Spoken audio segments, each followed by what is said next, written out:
Hello everyone, मैं doctor Girish Mishra और आज आपको मॉडर्न हिस्ट्री के आज के लेक्चर में आपको बताएंगे किस तरीके से ईस्ट इंडिया कंपनी भारत का आर्थिक शोषण करती है। आर्थिक शोषण का मतलब है कि पिछले वीडियोस में आपको बताया था, जो वीडियो नंबर 43 और 42 था, कि कैसे किस प्रकार से ईस्ट इंडिया कंपनी भारत आती है और भारत आके अपना इस्टेब्लिशमेंट करती है, व्यापार करना शुरू करती है और धीरे धीरे एक राजनीतिक शक्ति के रूप में उभरती है और भारत की सत्ता हासिल करती है।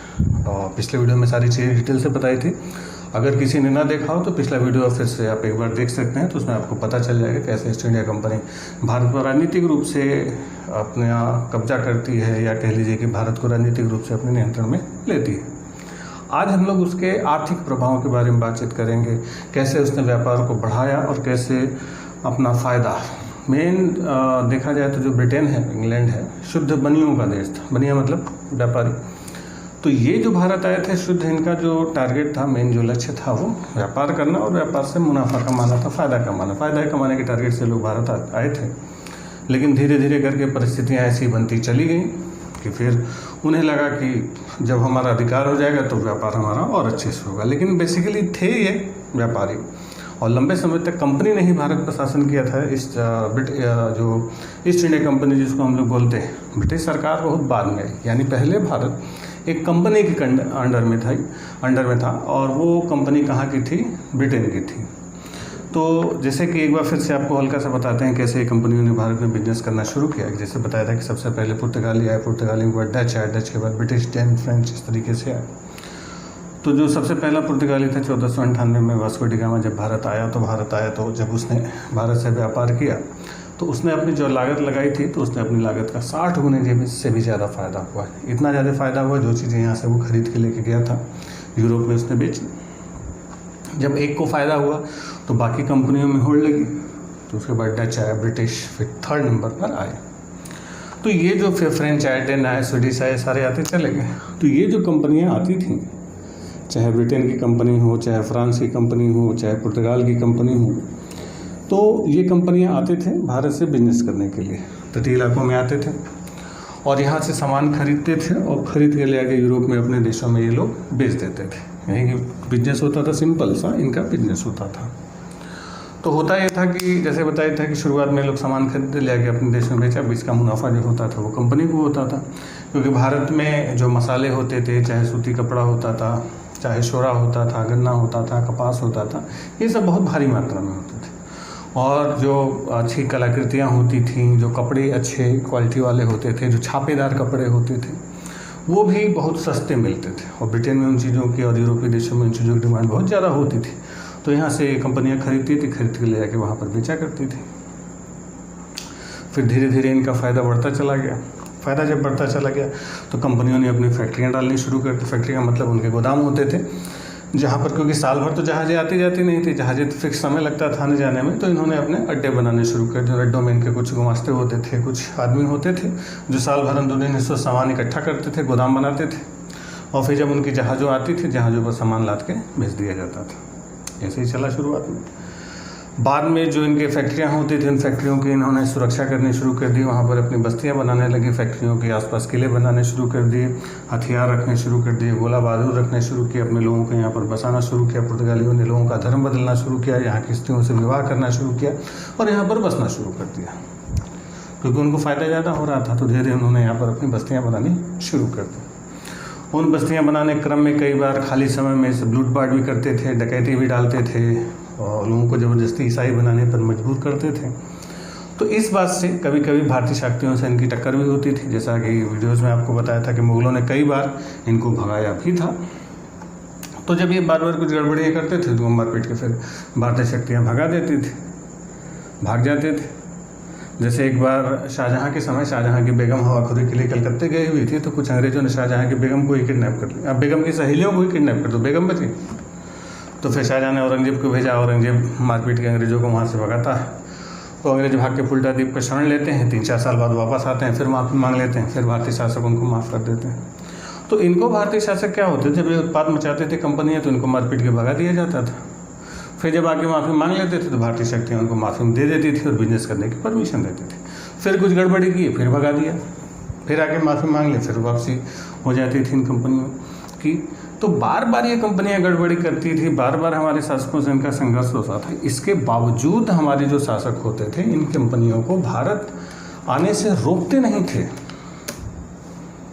क्योंकि जैसे कई बार अगर नुकसान होता तो जाहिर सी बात है रोकते। अब बार बार की इनकी शैतानियों, इनकी गड़बड़ियों, इनकी लूटपाट के बावजूद क्या भारतीय शासक कितने बेवकूफ़ थे जिनको आने की परमिशन दे देते थे, जैसा कि मुगलों ने कई बार किया, बीजापुर ने किया, बंगाल ने किया, मराठों ने किया। उनके आने से एक्चुअली होता ये था कि ये जो कंपनियां होती थी ये जब बिजनेस करती तो बिजनेस करने में क्या करती थी, देते थे ये लोग सोना चांदी के सिक्कों में, उसमें बुलियंस में लेन देन होता है। बुलियन का मतलब जो फेस वैल्यू सिक्कों की नहीं होती थी, जो धातु मूल्य होता है, जैसे सोने का टुकड़ा हुआ, चांदी का टुकड़ा हुआ, तो सोने चांदी के टुकड़ों में लेन देन होता था। तो ये जनरली सोने में ज़्यादातर लेन देन होता था। तो ये देते थे सोने का टुकड़ा और ले जाते थे कच्चा माल, रॉ मटेरियल। भाई लौंग, इलायची, कपास, मसाला तो पेड़ पर उगता है, भारत में खूब पेड़ थे, 2-4 पेड़ ज़्यादा लगा दीजिए, थोड़ा ज़्यादा हो जाएगा। लेकिन सोना चांदी पेड़ पर नहीं उगता। सोना चांदी किसी भी देश की अर्थव्यवस्था का एक मजबूत आधार होती है। तो ये देते थे सोना चांदी और ले जाते थे कच्चा माल, तो इससे भारतीयों को फ़ायदा बहुत ज़्यादा होता था। तो इसी फ़ायदे की वजह से इनकी तमाम गलतियों और तमाम नाफरमानियों के बावजूद हमारे जो शासक होते थे इनकी गलतियों पर आंख मूंद लेते थे या जाने देते थे, ठीक है चलो कोई बात नहीं। जैसे अली वर्दी खां जो बंगाल का नवाब का था, उसने इन यूरोपियों की तुलना और या ख़ासतौर पर अंग्रेज़ों की तुलना मधुमक्खियों से की। ये बिल्कुल मधुमक्खी के तरीके से हैं कि अगर इनको ढंग से पाला पोसा जाए तो ये हमें शहद देंगे, और अगर शैतानी करने की कोशिश की तो फिर काट काट के मार भी डालेंगे। यानी शहद दे सकते, शहद देते थे, यानी इनसे फ़ायदा होता था। इसलिए इनकी तमाम गड़बड़ियों के बावजूद हमारे जो शासक होते थे इनको बार बार भारत आने की परमिशन देते थे। कुछ समय तक तो ठीक ठाक चला, लेकिन कुछ समय बाद जब व्यापार बढ़ना इनका शुरू हो गया, जब इनका दबाव बढ़ने लगा, तो जब इनका दबाव बढ़ने लगा, जब इनका व्यापार बढ़ना शुरू हुआ, तो समस्या हुई इन देशों को जहाँ से ये आ रहे थे। देशों को समस्या क्या होती है कि ये इन देशों से ला रहे थे सोना चांदी और ले जा रहे थे क्या, कच्चा माल, लौंग, इलायची, कपास, मसाला, और ले आ रहे थे सोना चांदी। और सोना चांदी इतना भारी मात्रा में ये लेके आ रहे थे भारत में अपने देश का कि उस समय दक्षिण भारत में इतना ज़्यादा सोना चांदी हो गया था कि खुद यूरोपियन यूरोपीय आते हैं, उन्होंने अपने वर्णनों में बताया कि इतना ज़्यादा भारत में सोना हो रहा था कि सोने को रखने की जगह नहीं मिलती थी। सोने को पिघला पिघला के पिंड बना के रखे जाते थे। इवन कई सारे दक्षिण के मंदिरों में सोने को पिघला के सीधे सीधे बिछा दिया गया, इतनी ज़्यादा जगह नहीं होती थी लोगों के पास सोना रखने को। तो बहुत भारी मात्रा में सोना आया, और ये सारा का सोना कहाँ आ रहा था, साउथ में आ रहा था, दक्षिण में आ रहा था। अब ये सोना कहाँ का था, यूरोप का सोना बह के आ रहा था। तो वही इन देशों में चिंताएं हुई, इन देशों की सरकारों ने अपनी कंपनियों पर दबाव बनाना शुरू किया कि भाई इसी तरीके से अगर व्यापार चलता रहा तो पता चला यूरोप का सारा सोना फिर से बह के भारत आ जाएगा, और यहाँ से जा क्या रहा है, कच्चा माल, गड़बड़ हो सकती। तब फिर देशों ने अपनी कंपनियों पर दबाव बनाना शुरू किया कि भाई ठीक ठाक बिजनेस करो, नहीं तो फिर गड़बड़ हो सकती है। तो जब इन देशों ने अपनी कंपनियों पर दबाव बनाया कि भाई सोने चांदी का फ्लो रोका जाए, कैसे हमारी कीमती धातु न जाए, वहाँ से सामान ना आवे, कीमती सामान, तब इन कंपनियों ने दिमाग लगाना शुरू किया कि भाई क्या किया जाए कि इस फ्लो को, इस जो बहाव है यहाँ के जो कीमती धातु हैं, जो मेटल्स आ रहे हैं जो यूरोप के भारत में, तो उस कच्चे माल के बदले में कैसे उसको रोका जाए। तो इस जो यूरोप से सोना चांदी आ रहा था, इसको रोकने का प्रयास हुआ सबसे पहले फ्रांसीसियों के द्वारा। फ्रांसीसियों ने सबसे पहले दिमाग लगाया इसमें। उसमें फ्रांसीसियों ने क्या किया, जैसे बताया था कि मुगलों के बाद भारत कई सारे छोटे छोटे टुकड़ों में बटा हुआ था। बताया था कि मराठे थे, तो बंगाल था, तो अवध था, तो मुगल बादशाह था, मैसूर था, हैदराबाद था, त्रावणकोर था, छोटे छोटे ढेर सारे राजा थे। तो सबसे पहले फ्रांसीसियों ने कुछ दक्षिण के छोटे छोटे राजाओं से समझौते करने शुरू किए कि अब जैसे राजा होता है, तो जो राजा होते हैं, राजा के दो काम होते हैं। एक जो राजा होता, राजा का, जैसे आज हमारी सरकार होती है, तो सरकार का मतलब क्या है, सरकार हमारे लिए दो काम करती है। पहला काम, हमसे टैक्स वसूलती है, कर वसूलती है, लॉ एंड ऑर्डर मेंटेन करती है, जिसको कहा जाता है निज़ामत या निज़ामी कहा जाता है, या जिसको हिंदी में हमारे यहाँ कहते हैं फौजदारी। ठीक। दूसरा होता था दीवानी। दीवानी यानी जो टैक्स कलेक्शन होता है, सरकार हमसे टैक्स वसूलती है, कर वसूलती है, तो सरकार हमसे कर वसूलती है और हमारे ऊपर नियंत्रण रखती है, कानून व्यवस्था, लॉ एंड ऑर्डर को मेंटेन करती है। वही चीज़ उस समय होता था कि जो राजा होता था, राजा क्या करता था, अपने क्षेत्र में कानून व्यवस्था स्थापित करता था, लॉ एंड ऑर्डर मेंटेन करता था और जनता से या किसानों से टैक्स वसूलता था, जिसको दीवानी कहा जाए। जैसे अदालतें होती हैं, दो अदालतें होती हैं, एक फौजदारी अदालत होती है, एक दीवानी अदालत होती है। तो उस समय भी यही दो काम होते थे, फौजदारी की और दीवानी की। तो इन कंपनियों ने बहुत तेज़ी से हमारे जो शासक होते थे उनसे समझौते करने शुरू किए कि जैसे मान लीजिए फ्रांसीसी कंपनी गई, कोई मान लीजिए राजा, मान लीजिए बनारस का ही राजा, अब बनारस के राजा के पास गए, उनको भाई एक बढ़िया सा ऑफ़र तैयार किया। ऑफ़र लेटर जैसे देते हैं कि भाई आप बनारस की जनता के से फौजदारी कर रहे हैं, निजामत कर रहे हैं, वो तो ठीक है, यानी लॉ एंड ऑर्डर मेंटेन कर रहे हैं, हमसे उससे मतलब नहीं। ये जो जनता से आप टैक्स वसूल रहे हैं, तो टैक्स मान लीजिए राजा साहब से पूछा कि आप कितना टैक्स वसूल लेते हैं, तो राजा ने कहा कि भाई सालाना हमारा जनता से टैक्स वसूली होता है 3000 रुपये का। एग्जाम्पल के रूप में लेते हैं कि सालाना हम जनता से 3000 रुपया वसूलते हैं। कंपनी ने कहा कि बस 3000। आप ऐसा कीजिए कि इस दीवानी का ठेका कंपनी को दे दीजिए और कंपनी आपको 3000 की बजाय देगी 3500 रुपया, यानी आप केवल 3000 वसूलते हैं, हम आपको 3500 दे देंगे। तो राजा को ऑफर अच्छा मिल जाएगा कि भाई हमें 3000 के बदले में कितना एक साथ मिल जाएगा, 3500 रुपये मिलेगा और दीवानी का काम कंपनी कर देगा। तो राजा को फ़ायदा होगा 500 रुपये का। तो राजा ने कंपनी को दीवानी का ठेका दे दिया, ठीक है भाई टैक्स तुम वसूलो। अब जब राजा ने कंपनी को दीवानी का ठेका दिया तो कंपनी है भाई, कंपनी यानी कर वसूली का जो ठेका है कंपनी को मिला, जैसे कई बार सरकारें ठेका देती हैं ना वसूली के लिए। तो कंपनी के तरीके से काम करेगी, राजा के तरीके से उधार तो होगा नहीं। कंपनी ज़बरदस्ती मारपीट के डरा धमका के बनारस की जनता से वसूल लेगी 7000 रुपया। अब इस 7000 रुपये में से 3500 रुपये दे दिया किसको, राजा साहब को। गया राजा साहब के पास, राजा साहब खुश, उनको 500 रुपये का फ़ायदा हुआ।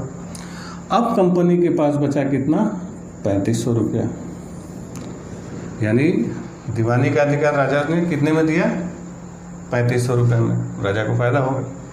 कंपनी बनारस की जनता से डरा धमका के वसूलेगी 7000 रुपया। 7000 में 3500 दिया किसको, राजा को। राजा का मुंह बंद। अब कंपनी के पास बचा 3500। कंपनी अब क्या करेगी कि इस 3500 से सामान खरीदेगी और सामान खरीद के यूरोप भेजना शुरू कर देगी। कहानी पलट गई, क्योंकि पहले आपको बताया कि जब हमारे यहाँ से व्यापारी इन कंपनियों ने शुरू किया तो यहाँ से सामान ले जाने के बदले में पैसा कहाँ से आ रहा था, यूरोप से आ रहा था। अब यहीं पर दीवानी के अधिकार लेने शुरू किए। उस दीवानी के अधिकार में एक हिस्सा राजा को दिया, आधा हिस्सा अपने पास रखा, उसी बचे हुए पैसे से सामान खरीदा, सामान खरीद के यूरोप भेजना शुरू कर दिया। यानी अब भारत से केवल सामान जा रहा था, यूरोपीय करेंसी सोने चांदी का फ्लो भारत आना बंद। उल्टा हो गया सारा कहानी। यानी अब तक जो हमारे पास चीज़ें आ रही थी अब केवल हमारे यहाँ से जा रही थी। यानी यहीं की ज़मीन, यहीं की दीवानी, यहीं का पैसा, और उससे सामान खरीद के यूरोप भेजा। यानी अब केवल संसाधनों का एक तरफा प्रवाह हुआ, वन वे फ्लो शुरू हो गया। यानी अब भारत से केवल जा रहा था, इन आउटगोइंग चल रही थी, इनकमिंग कंपनी ने बंद कर दी। और ये सारा किसकी वजह से हो रहा था, इस दीवानी की कि जो भू राजस्व वसूली के अधिकार मिले। तो इससे फ़ायदा किसको हुआ, राजा साहब को हमारे फ़ायदा हुआ कि राजा साहब को पहले 3000 मिलता था, 500 रुपये एक्स्ट्रा मिला 3500। कंपनी को फ़ायदा होगा कि भाई यहीं की पूंजी से व्यापार करना शुरू किया, अपने देश के राजाओं शासकों का हाथ पैर नहीं जोड़ना पड़ेगा। जिन देशों से आ रहे थे उन देशों को फ़ायदा हुआ कि भाई इन देशों से कुछ भारत आ नहीं रहा था, केवल भारत से चीज़ें जा रही थी। यानी राजा साहब भी खुश, कंपनी भी खुश, दूसरा यूरोपीय देश भी खुश। तो नाराज कौन होगा, नाराज वो होगा जिसके ऊपर ये सारा ये दबाव पड़ा है 7000 का। यानी हमारे देश के महान किसान, देश की महान जनता, जिनसे वसूला जा रहा था उस वसूली का। यानी पहले हमारी जो जनता थी, जनता के ऊपर वसूली के लिए केवल राजा थे, अब केवल राजा नहीं थे, राजा के साथ साथ कंपनी थी, कंपनी का फ़ायदा था, और जिन देशों से आ रहे थे उन देशों का फ़ायदा था। यानी अब जो किसान था, किसान के ऊपर शोषकों का वर्ग एक तैयार हुआ, किसान के ऊपर राजा, कंपनी और दूसरा विदेशी। तो धीरे धीरे किसान दबना शुरू हो गया और इन कंपनियों का आर्थिक शोषण जो भारत से शुरू हुआ। तो जब फ्रांसीसियों को फ़ायदा हुआ तो अंग्रेज काहे पीछे रहेंगे, फिर अंग्रेज़ों ने जुगाड़ लगाना शुरू कर दिया और उसी राजाओं से तेज समझौते करने शुरू कर दिए। सबको चाहिए थे क्या, दीवानी के अधिकार। अब सब के सब दीवानी के अधिकार लेना शुरू कर दिए। अब दीवानी के अधिकार ले तो लेते थे भाई, दीवानी के अधिकार ले लिए। अब उसमें भी कई बार मुश्किल आई कि भाई जिन राजाओं से कहा कि आप दीवानी का अधिकार दे दीजिए, आपका टैक्स हम वसूल लेंगे। राजा ने कहा दे लो भाई, कंपनी ने ले लिया। कुछ राजा स्वाभिमानी थे, उन्होंने कहा कि नहीं भाई, हम आपको दीवानी का कलेक्शन का ठेका नहीं देंगे, हम अपना कलेक्शन खुद कर लेंगे। भाई कंपनी कहेगी ऐसे कैसे कर लेंगे, भाई टैक्स आपका तो हम ही वसूलेंगे। तो अब कंपनियों ने, जिन राजाओं ने प्यार से दीवानी के अधिकार दे दिए, यानी टैक्स कलेक्शन की पावर दे दी, उनसे प्यार से लिया। जो प्यार से नहीं दे रहे थे उनसे ज़बरदस्ती करनी शुरू कर दी और इसी चक्कर में भारतीय शक्तियों के साथ इनका संघर्ष शुरू होता है, जिसमें आपको बताया था कि सबसे जोरदार लड़ाई अंग्रेजों से लड़ी मैसूर में। 4 एंग्लो मैसूर वार हुए थे, इसके डिटेल अलग से एक वीडियो में आपको बताया था। मराठों ने भी अंग्रेजों से अच्छा संघर्ष किया, 3 एंग्लो मराठा वार हुए। सिखों से 2 लड़ाइयाँ लड़ी गई, जिससे पंजाब का विलय किया गया। और बताया था कि इन कंपनियों में आपस में भी स्ट्रगल था, आपसी संघर्ष भी था, जिसमें बताया था कर्नाटक युद्ध हुआ था। 3 कर्नाटक युद्ध हुए थे। तो उस कर्नाटक युद्ध से अंग्रेजों ने फ्रांसीसियों को बाहर किया, बेदरा की लड़ाई से डचों को बाहर किया, प्लासी के युद्ध से बंगाल पर कब्जा किया, सहायक संधि से अवध पर कब्जा किया, सहायक संधि से निज़ाम पर कब्जा किया और धीरे धीरे कब्जा करते करते चले गए। लेकिन इस सारे कब्जा करने के क्रम में इनका मूल ध्यान किस पर था, दीवानी और बिजनेस। ये जो हिस्सा था फौजदारी, यानी लॉ एंड ऑर्डर, कानून व्यवस्था, सिस्टम, जनता की सुख सुविधा, ध्यान, इस पर कुछ काम अंग्रेजों ने नहीं किया। सारा काम किस पर किया, दीवानी पर किया। ठीक, अब इसीलिए हम लोग सबसे ज़्यादा जो अंग्रेज़ों की जो रेवेन्यू है, जो अंग्रेज़ों की नीतियां हैं, उसमें हम लोग इनकी जो दीवानी की जो नीति है, जो भू राजस्व नीति है, लैंड रेवेन्यू पॉलिसी है, उसी पर हम लोग सबसे ज़्यादा फोकस करते हैं। क्योंकि जब इनका भारत पर आधिपत्य स्थापित हो रहा था या हो गया था, तो सबसे ज़्यादा फायदा इनको किससे था, दीवानी से था, यानी रेवेन्यू कलेक्शन से। तो सबसे ज़्यादा काम भी इन सबों ने भू राजस्व जो व्यवस्था थी, लैंड रेवेन्यू सिस्टम था, उसी पर किया।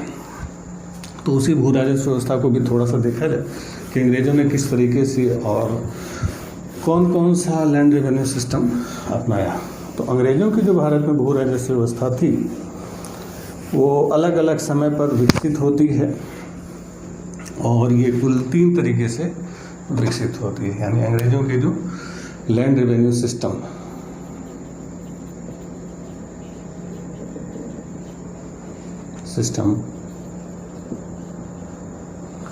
जिसको कहा जाता है भू राजस्व व्यवस्था।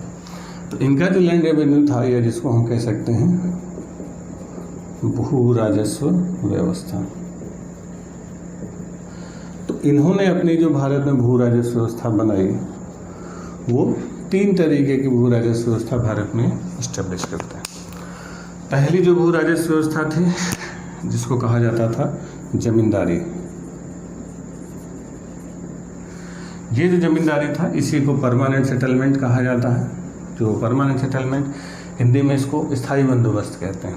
तो जो स्थायी बंदोबस्त था वो परमानेंट सेटलमेंट, क्योंकि पहले 10 साल के लिए किया था और बाद में अंग्रेज चाहते थे कि बिल्कुल स्थायी हो जाए, तो इसलिए इसको क्या कहते हैं, परमानेंट सेटलमेंट।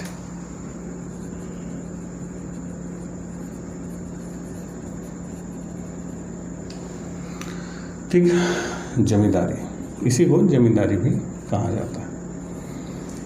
दूसरी जो इनकी व्यवस्था थी, थोड़ा लंबा हो गया,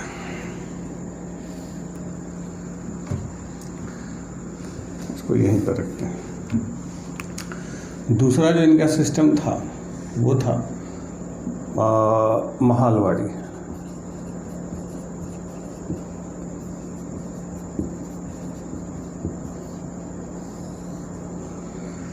महालवाड़ी जो व्यवस्था थी, ये भारत के एक बड़े हिस्से पर लागू हुई जब पंजाब पर अंग्रेज़ों का कब्जा हुआ। पंजाब था, जो मध्य प्रांत था, जो आगरा रीजन था, उन सारे हिस्सों पर महालवाड़ी व्यवस्था इन्होंने लागू की। ठीक, अब जो तीसरी व्यवस्था थी, उसको कहा जाता है रैयतवाड़ी।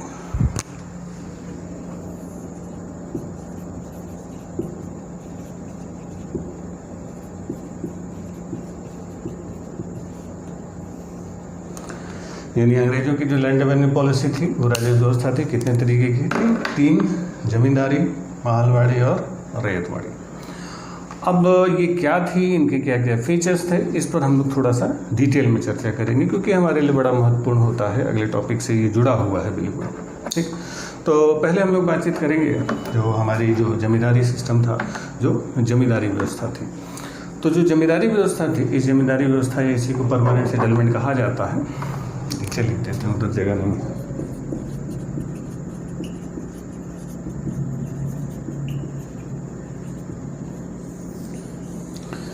ये जो सिस्टम था, इसके लाने का रीज़न ये था कि भारत में जब अंग्रेज़ों का नियंत्रण स्थापित हुआ तो इनके सामने एक समस्या थी कि जो इन्हें लगान वसूलना है या जो रेंट वसूलना है वो किससे वसूलें। आखिर ज़मीन का मालिक है, किसको माने? खुद इनके पास इतने रिसोर्स नहीं थे कि जाके पर्सन टू पर्सन या हर गांव से वसूल सकते। कोई इन्हें बिचौलिया चाहिए था कि जिसको ये अपॉइंट कर देते, और वो भारतीय ही होता, क्योंकि अभी भारत की सारी व्यवस्था की समझ अंग्रेजों को नहीं थी। भाषा की समस्या आती थी, किसानों से किस भाषा में बात करें, एक तो देश में इतनी भाषाएं चलती थी, वो भी बड़ी समस्या थी अंग्रेजों के लिए। खैर, तो उसी में जो जॉन शोर था, जेम्स ग्रांट था, इन लोगों में अलग अलग मतभेद था। कोई कहता था कि ज़मीन का मालिक किसानों को मानना चाहिए, कोई कहता था ज़मीन का मालिक जमींदार होना चाहिए जिसको हम देते हैं। तो उस समय कॉर्नवालिस का रूल था, ये जो जमींदारी व्यवस्था थी कॉर्नवालिस ने इंट्रोड्यूस की, और कॉर्नवालिस खुद एक बड़े जमींदार परिवार से था। उसका बैकग्राउंड भी तो बड़ा ज़बरदस्त था कॉर्नवालिस का, वो एक जमींदार फैमिली से था। तो जमींदार फैमिली से था, जब उसके सामने फैसला आया, ये समस्या आई कि ज़मीन का मालिक किसको माने, किसान को माने कि जमींदार को माने। तो खुद जमींदार था, तो उसने अपने फेवर में फैसला लिया कि ज़मीन का मालिक जमींदार होगा, और ज़मीन का मालिक जमींदार बन के उनको ज़मींदारी नीलाम कर दी गई। भाई आपको ये ज़मींदारी दी जा रही है, और एक फिक्स रेंट कर दिया जाता था कि इतना आपको हमें साल भर में देना है। ठीक, अब जमींदार अपने अंडर में किसानों को रखता था, किसानों से खेती करवाता था, और किसान जमींदार को हिस्सा देते थे। उसका एक बड़ा हिस्सा कंपनी लेती थी और एक छोटा सा हिस्सा जमींदार को मिल जाता था। पहले इसके बारे में 1-2 फैक्ट बात कर लें कि परमानेंट सेटलमेंट जो था, इसकी जो शुरुआत हुई थी 1793 में हुई थी, और किसने शुरू किया था? कॉर्नवालिस ने। तो जमींदारी व्यवस्था किसने स्टार्ट किया, परमानेंट सेटलमेंट किसने स्टार्ट किया? कॉर्नवालिस ने स्टार्ट किया। और इसकी जो भूमिका थी, एक खुद में एक जमींदार था, इसलिए इसने शुरू किया। हालांकि 1790 से व्यवस्था चल रही थी, कोर्ट ऑफ डायरेक्टर्स के पास इसने 10 साल के लिए मंजूरी के लिए भेजा था। 1793 में कोर्ट ऑफ डायरेक्टर्स ने इसको मंजूरी दे दी, तब से परमानेंट सेटलमेंट जारी रहा। इसमें व्यवस्था की गई कि जो रेवेन्यू आएगा उसका 10/11 पार्ट कंपनी को मिलेगा, यानी 10/11 भाग, और 1/11 भाग किसको मिलेगा? जमींदार को। यानी टोटल कलेक्शन है, अगर इसको रेशियो परसेंटेज में कर ले जाए तो लगभग आएगा 89% कंपनी का, और जो वसूली हुई है इसका 11% किसको मिलेगा? ये कंपनी को मिल जाएगा, और ये किसको मिलेगा? जमींदार को। यानी 10/11, 10/11 कंपनी का, और 1/11 जमींदार का। अब इसमें जमींदारी एक बार रेंट फिक्स कर दिया जाता था, और जमींदार को 10 साल के लिए पहले दिया गया, फिर बाद में उसको बढ़ा दिया गया। अब इसमें बाद में 1793 में व्यवस्था जमींदारी लाई थी कॉर्नवालिस, लाया था कॉर्नवालिस। 1794 में उसने एक सुधार किया। कॉर्नवालिस ने इसमें क्या सुधार किया कि इसने एक नई व्यवस्था बनाई, और उसमें कहा कि 1794 इसने एक नया सिस्टम इंट्रोड्यूस किया जिसको कहा जाता है लॉ ऑफ सनसेट, सूर्यास्त का नियम। तो जो सूर्यास्त का नियम होता था कि जैसे मान लीजिए कि जमींदार को कहा कि भाई आपको बनारस की जमींदारी दी जाती है, आपको 5,000 रुपया वसूल के कंपनी को देना है। अब जमींदार अगर तय समय पर रेंट कंपनी को नहीं दे पाते, जैसे मान लीजिए फिक्स कर दिया कि आज की तारीख है 4 जून, तो 4 जून की सूर्यास्त तक का समय दिया जा रहा है। 4 दिन की सूर्यास्त तक का समय तक अगर जमींदार ने 5,000 रुपया कंपनी के पास जमा नहीं किया तो फिर वो जो जमींदारी थी वो कैंसिल कर दी जाती थी, यानी अब आप जमींदार नहीं माने जाएंगे। फिर से उस क्षेत्र की नीलामी होती थी, कलकत्ते में बड़े बड़े जमीन लोग इकट्ठा होते थे और बोली लगाई जाती थी। तो जो बोली ज़्यादा लगाता था उसको जमींदारी दी जाती थी। तो इससे क्या हुआ कि जमींदारों के अंदर भी थोड़ी असुरक्षा हुई और जमींदार भी सख्त हुए कि भाई इनको समय पर पैसा देना होता था। तो फसल हो न हो, किसान सुखी है, किसान दुखी है, किसान मर गया है, किसान के घर में क्या हुआ है, अकाल पड़ा है, सूखा पड़ा है, बाढ़ आई है, कोई मतलब नहीं, क्योंकि जमींदार को देना है, जमींदार को अपनी जमींदारी बचानी है, तो किसान से वसूलना ही पड़ेगा। तो किसान जमींदार ज़बरदस्ती मारपीट के वसूला करते थे, और अगर किसान नहीं दे पाता था किसी कारणवश, तो फिर जमींदारों के पास बेदखली के अधिकार थे। बेदखल करने का मतलब है कि वो क्या करता था, किसान से जमींदार ज़मीन छीन लेता था और किसी दूसरे किसान को दे देता था कि भाई अब तुम हमको दोगे लगाना। दूसरा अगर नहीं होता तीसरे को। तो इससे जो किसान होते थे उनके भूमि पर अधिकार निश्चित नहीं थे, सारे अधिकार जमींदारों को मिल गए। तो जब भूमि पर किसान का अधिकार नहीं हुआ तो फिर वो खेती कैसे करेगा ठीक ढंग से, और जब उसकी ज़मीन ही नहीं है, वो तो किराएदार की हैसियत से बाहैसियत किराएदार है वो।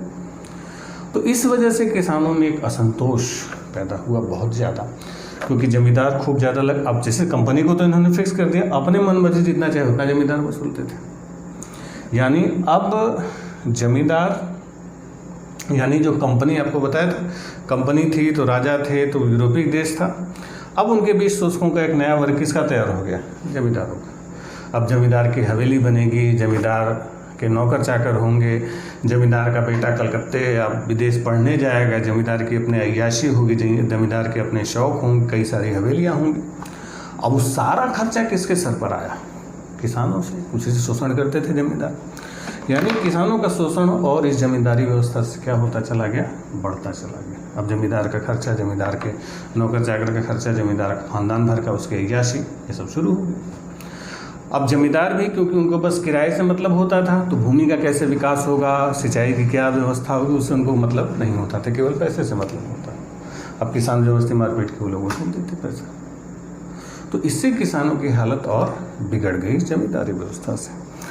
हालांकि जमींदारी सिस्टम जो लागू किया गया था बहुत बड़े हिस्से पर लागू नहीं हुआ था। ये भारत का जो टोटल एरिया था, हमारे भारत का जो टोटल लैंड था, उसके मात्र 19% पर ये था। यानी जमींदारी व्यवस्था भारत के कितने परसेंट हिस्से पर थी, मात्र 19%। स्पेशली जो इस जमींदारी में हमारे जो रीजन आता था, वो रीजन आता था जो पूर्वी भारत आप कह सकते हैं, ईस्टर्न इंडिया। यानी इस बात को अगर हम नीचे लिख दें कि जमींदारी में कुल क्षेत्र कितना आता था, 19%, जिसमें हमारा था बंगाल, बिहार, यूपी का बनारस वगैरह भी उस समय जमींदारी में आता था। उड़ीसा था, गाजीपुर था,